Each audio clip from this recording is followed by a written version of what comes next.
The city of Irving keeps a close eye on action at the state capitol that can have an impact on residents and city operations, and there is a lot to watch. In fact, it's someone's full-time job.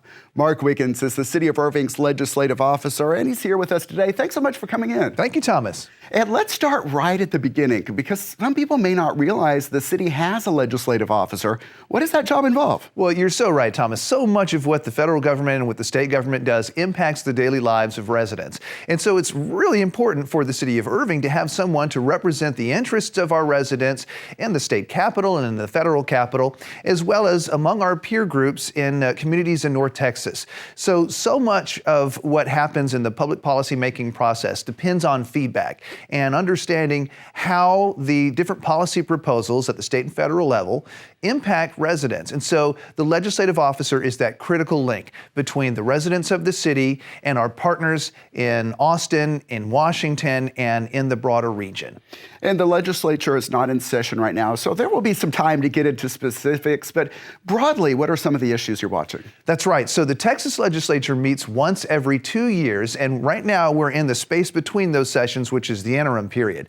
And right now what that means is we're kind of putting together our legislative strategy for the upcoming session that begins in January of 2027. And there are all sorts of issues that the legislature will be taking up, issues that involve funding and infrastructure, issues of local control. And it's really important that the citizens and residents of Irving have a voice in that process, because a lot of what the Texas government and what this federal government is going to potentially consider can have big implications for folks who live here and do business here. And while your focus is mainly at the state capitol, there is some news from Washington involving a domestic violence shelter. Please explain. We're very excited that the city of Irving has received funding, about $5.8 million in the most recent congressional budget package.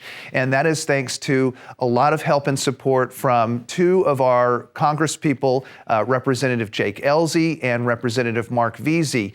The city of Irving had a domestic violence shelter that unfortunately was forced to close its doors in 2023, just lacked the funding support.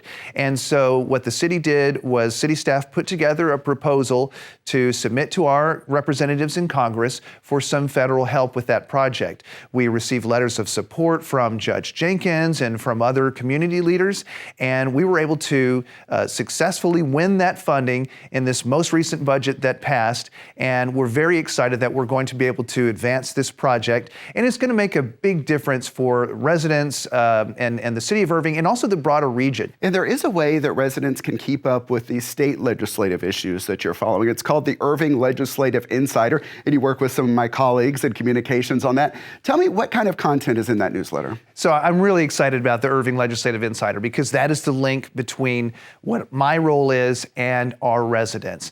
And part of it is to provide updated information on everything that's happening at the state and federal level to our residents and to our community stakeholders. And for example, the most recent Irving Legislative Insider that went out had a breakdown of the recent federal funding that we won for the domestic violence shelter, and then an update on some other issues that are percolating at the federal level. What ILI also is a means for engagement, because a lot of folks don't think that their voice is going to make much of a difference at the state and federal level. But the truth is, you have the ability to really have an influence on policymaking if you reach out and contact your legislative officials. And so Irving Legislative Insider is that critical link to show you what issues are coming up, let you know who you can reach out to for additional information or to make your voice heard on a particular issue, and also to provide advice and strategies on the best way to make your voice heard and to make it more impactful. Legislative Officer Mark Wiggins, thanks so much for coming in. Thank you, Thomas. Pleasure to be here.